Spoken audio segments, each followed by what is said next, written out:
How to download Cricfy TV on Windows PC or laptop 2025. Perfect for your YouTube Shorts, TikTok or Instagram Reels. Fast, hype, and super clear. And want to stream live cricket on your PC with Cricfy TV? Here's exactly how you do it.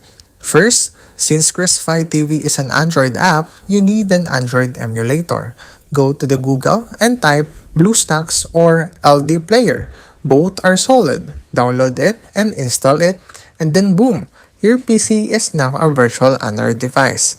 Now, search for Cricfy TV APK latest version 2025. Make sure it's from a trusted site like APK Pure or APK Mirror. Download the APK file, drag it to your emulator, and then it will auto-install. After that, open the Cricfy TV inside the emulator, and that's it. You're now streaming live cricket, matches, highlights, and more on your PC.